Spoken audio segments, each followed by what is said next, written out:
up, no counter.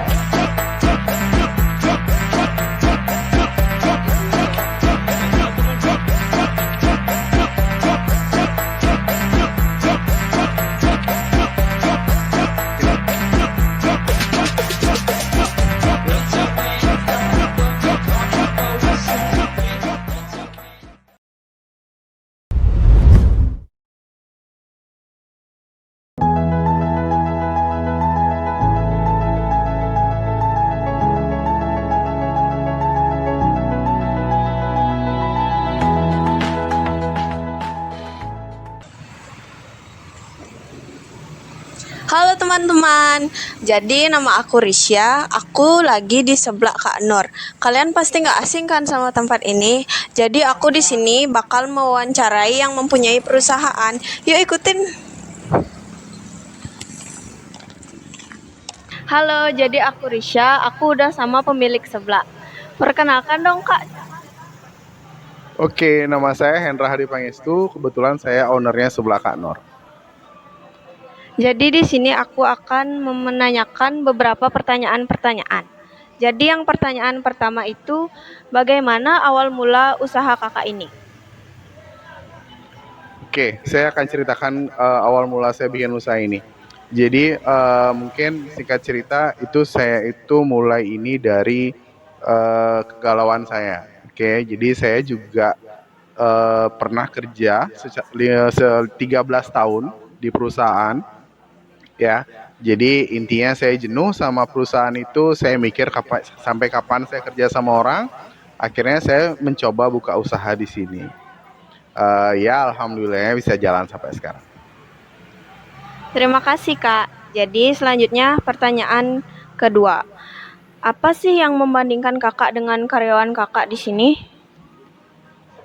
Oke, pertanyaannya tadi apa bedanya saya sama karyawan saya di sini? Sebenarnya kita ini sama aja. Kita ini sama aja. Kita kerja tim di sini. Di sini tidak ada bos, tidak ada bawahan juga. Cuman yang membedakan saya sama mereka adalah saya punya pengalaman aja Kak. Kayak gitu. Jadi pengalaman saya selama 13 tahun kerja di perusahaan orang, saya pernah jadi leader, saya pernah jadi anak buah juga. Itu yang saya terapkan ke anak-anak kayak gitu. Jadi bedanya cuma di pengalaman aja sebenarnya Kak. Dan saya di sini pengennya ngajarin mereka gimana caranya mereka juga bisa belajar apa yang saya pelajarin di perusahaan itu, tapi tidak perlu kerja sama orang selama 13 tahun. Harapan saya kerja di sini setahun 2 tahun, mereka udah punya pengalaman dan punya ilmu yang sama seperti saya. Pertanyaan selanjutnya Kak. Apakah selama ini ada kendala atau masalah ketika membuka usaha ini Kak? Oke, kalau masalah dan kendala sebenarnya banyak ya, namanya bikin usaha pasti banyak masalahnya. Cuman yang paling pertama itu adalah ngumpulin niatnya Kak. Ya, ngumpulin niat sama keberanian buat bikin usaha. Karena tahu sendiri, saya terbiasa digaji setiap bulan, akhirnya saya memilih untuk usaha itu benar-benar struggle banget, benar-benar kayak galau banget, benar-benar sampai nggak bisa tidur untuk mikirin itu kayak gitu. Terus kalau kendalanya di sini mungkin saya jujur kendalanya di modal mungkin awalnya, karena saya buka ini sampai harus jual kendaraan kayak gitu. Bahkan saya bela-belain saya tinggal di Denpasar, saya harus hijrah ke Jemberana seperti itu. Ya, itu termasuk kendala terbesar lah hidup dalam pembuatan ini. Pertanyaan selanjutnya. Kalau boleh tahu, apa sih keuntungan yang kakak dapat dari usaha ini? Kalau keuntungan ya, kalau kita ngomongin secara materi, jujur belum. Maksudnya belum saya bisa ngumpulin uang sekian yang saya targetin itu belum. Cuman yang paling penting adalah di sini adalah saya bisa berpengalaman menjadi owner, itu menurut saya udah keuntungan yang besar sih menurut saya. Saya bisa mempekerjakan total 16 orang di sini, itu termasuk juga hasil yang saya dapatkan. Jadi kalau dihitung dengan materi sih belum. Cuman kalau dihitung sebagai pengalaman sudah, karena mungkin tahu sendiri saya juga lagi expand warung ya. Mungkin kalau kakak tahu sendiri semuanya, warung saya dulu startnya seperti apa. Kalau lihat story saya, dari hanya 5 kali 5 meter doang, habis itu nambah ke belakang, habis itu nambah dapur, habis itu nambah tempat di sebelah, sekarang alhamdulillah bisa nambah ke belakang lagi. Jadi Untuk secara materi yang terkumpul sih belum, kayak gitu Kak.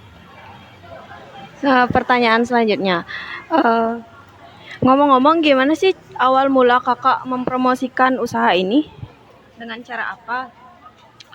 Oke, untuk masalah gimana cara memperkenalkan ini, karena saya juga 13 tahun di perusahaan orang sebagai marketing, jadi saya tahu banget lah gimana caranya eh, buat menarik attention dari customer kayak gitu. Misal eh, sekarang saya tuh mungkin saya kasih tips sedikit. Jadi kita kalau buka usaha itu nggak bisa mengambil semua orang.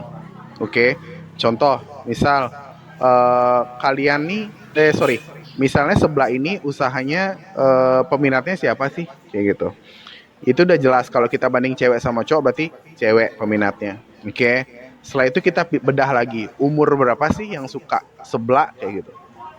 Biasanya itu umur 30 tahun ke bawah. Kayak gitu. Ya, jadi saya tahu nih, saya tuh yang saya incer siapa sih gitu loh. Berarti yang saya incer adalah cewek dengan umur di bawah 30 tahun. Nah, dari situ mungkin kita bisa bikin Instagram, kita bisa bikin TikTok. Di awal-awal kita harus berani bakar duit. Kalau teman-teman tahu di TikTok dan Instagram tuh ada namanya sistem apa ya? Kayak berbayar untuk views, tau gak sih? Ya, berbayar untuk views. Jadi kita bayar ke TikTok buat dipromot si konten ini biar nyampe ke orang-orang. Nah, itu kalau kalian tahu itu bisa dipilih. Kalian mau promo ini tuh kemana sih gitu loh. Saya milihnya pasti cewek umurnya di bawah 30 tahun gitu. Jadi uang yang saya bakar buat promote itu lebih sesuai sasaran kayak gitu. Karena kalau cuman sekedar EVP tapi EVP-nya ke cowok kan rugi karena cowok nggak makan sebelah kayak gitu ya. EVP ke nenek-nenek juga nggak gini, atau EVP ke ibu-ibu yang umurnya 30-40 tahun juga nggak bakal ngaruh ke usaha saya kayak gitu. Sama paling kita bakar-bakar duit di sosmed, karena kalau kalian tahu sebelum saya running di bulan Juli itu dari bulan Juni, dari tanggal 1 Juni sampai tanggal 30 Juni itu saya bikin story di Info Jam Runner kayak gitu. Pertanyaan terakhir nih, menurut kakak apa sih yang membedakan sebelah Kak Nur dengan sebelah yang lainnya? Oke. Oke, pertanyaan terakhir ya. Jadi apa yang bedain saya sama yang lain?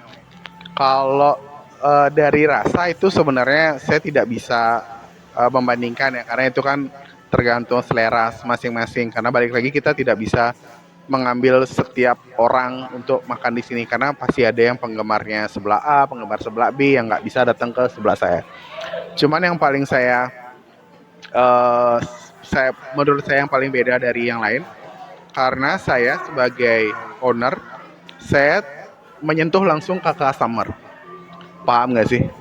Maksudnya saya langsung bikin konten, saya langsung ketemu customer, saya awal-awal saya buka, saya samperin customer saya satu-satu, saya ngobrol satu-satu ke mereka. Kenapa sih kalian kesini? Kenapa sih kalian mau kesini kayak gitu-gitu? Kalian tahu dari mana? Nah, itu yang menurut saya beda sama yang lain. Jadi saya tuh bisa mengambil hati customer, karena terkadang orang balik ke sini tuh bukan cuma karena rasa, tapi karena ada kepercayaan, terus ada rasa nyaman sama saya kayak gitu. Jadinya mereka balik kayak gitu. Itu sih yang bisa saya jawab. Baik, itu tadi informasi yang diberikan oleh kakaknya. Terima kasih ya kak, maaf mengganggu. Sorry kayak jadi agak panjang ngobrol.